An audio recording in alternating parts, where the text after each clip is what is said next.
moment où l'équation agricole était encore très complexe à résoudre, ils étaient les premiers à avoir pris le courage et à se lancer dans le domaine agroalimentaire. Mais très vite, leurs machines s'enrayent par faute de moyens, malgré leur forte motivation et la force de leurs rêves. Nous avons commencé très peu en attachant nos produits dans les sachets et en se promenant de maison en maison, de porte en porte, dans les bars et dans les services aussi. La grande première difficulté se trouve au niveau financier. Ce n'était pas facile. Nous avons commencé nos activités depuis 2010. C'était difficile. On transformait. Même pour vendre, on n'avait pas le marché. Il y avait eu beaucoup de difficultés. Premièrement, financièrement, on manquait le moulin, on manquait les séchoirs, on manquait beaucoup de choses. Les machines avec lesquelles on soude, les balances, il n'y en avait pas. L'activité, quand on le faisait, il y avait la quantité. On ne pouvait pas produire beaucoup. Avant, la torréfaction des céréales pour la farine enrichie était très fastidieux. On le faisait avec du feu de bois. Il y avait beaucoup de chaleur et pour trouver les ouvriers pour faire cette tâche, c'était très difficile. Donc, il arrivait qu'on soit en rupture de stock, qu'on ne puisse pas honorer nos engagements auprès de nos clients.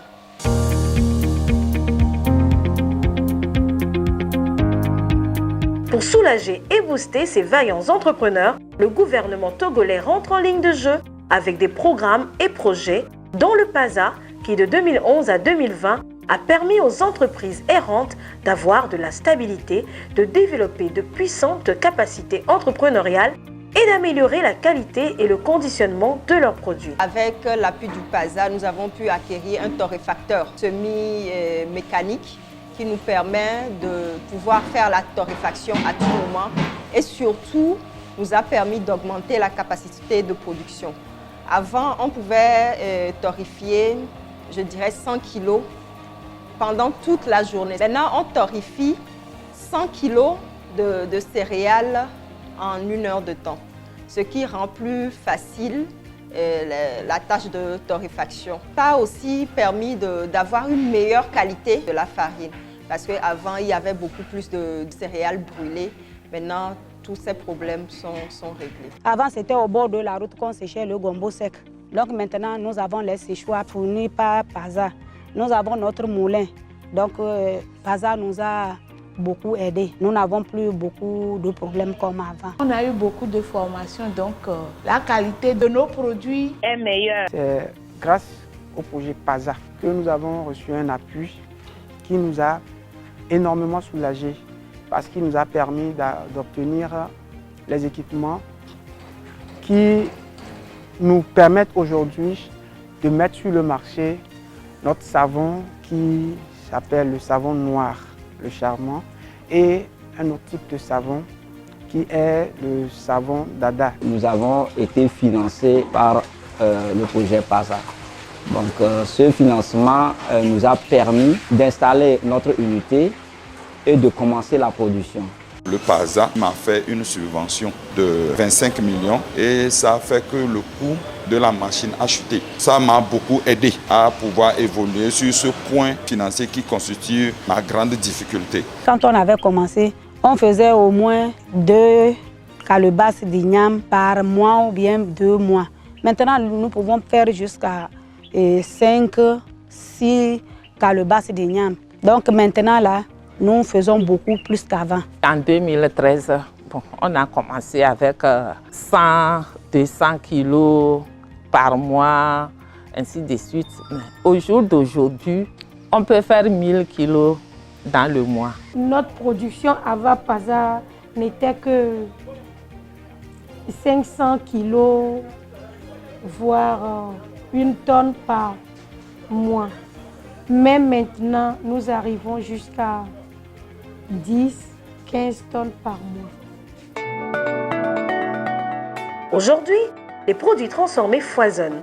Les boutiques de vente des produits 100% togolais poussent de partout et les filières en voie de disparition sont revalorisées. Nous avons voulu transformer le fonio parce que nous avons constaté que c'est le produit qui est beaucoup plus en diminution. Donc c'est ça qui nous a motivés de dire, bon, pourquoi pas encourager, relancer cette production.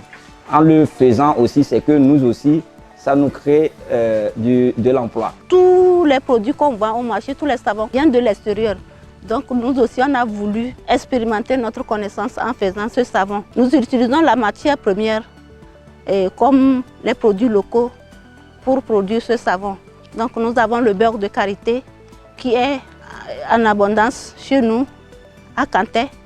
Il y a l'huile palmis et nous avons aussi le citron. Ce sont des produits très bons. L'histoire de la vitrine remonte déjà jusqu'en 2010. Avant, les supermarchés et les différentes boutiques sont réticentes à recevoir nos produits pour la commercialisation. Donc d'où l'idée nous est venue de mettre en place un présentoir, une vitrine qui va assurer une meilleure visibilité de nos produits. Et nous avons fait cette expérience de 2010 jusqu'en 2013. Ça n'a pas tellement pris, faute de moyens suffisants. Et maintenant, avec l'appui du PASA en 2014, nous avons installé en bonne et due forme la vitrine Nukafu. Et cette vitrine a réuni plus de 600 différents produits provenant de plus de 150 unités de transformation. L'impact que la vitrine a sur notre activité, c'est un lieu sûr où nous venons déposer nos produits avec des gens de confiance.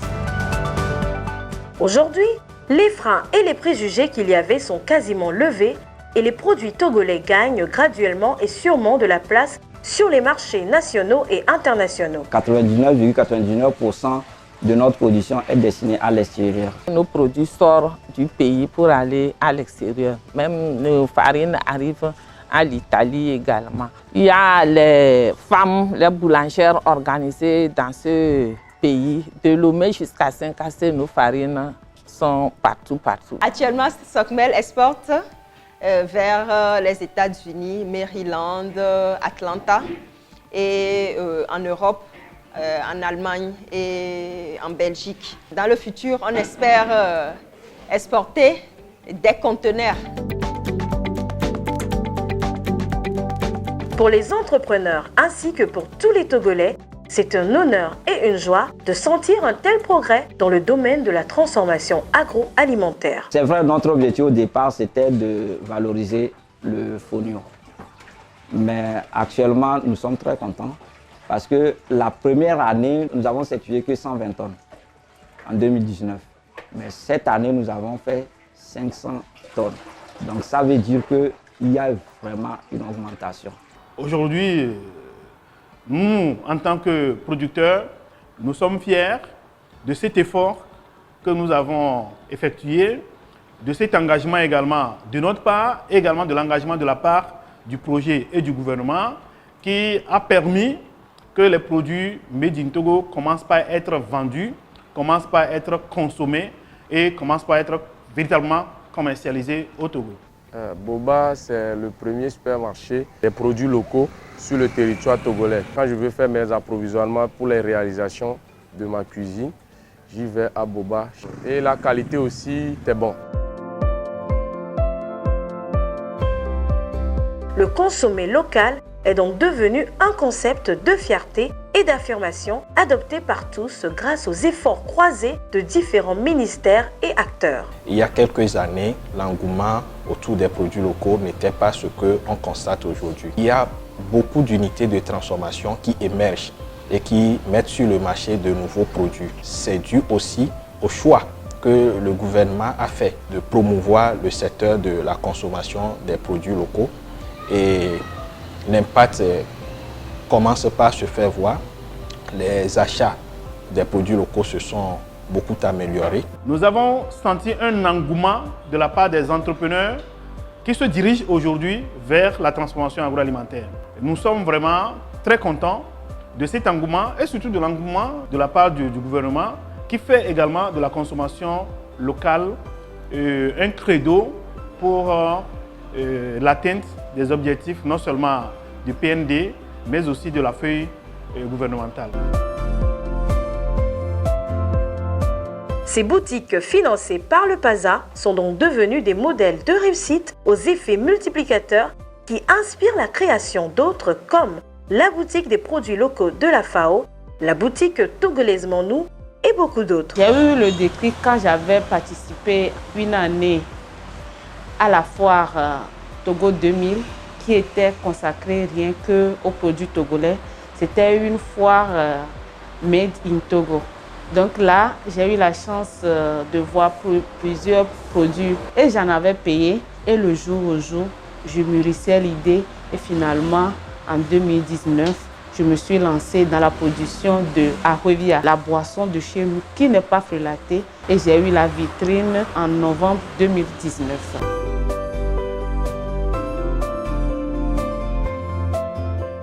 Tous ces résultats sont le fruit de l'engagement du gouvernement togolais à faire du secteur agricole un secteur pourvoyeur d'emplois et de richesses.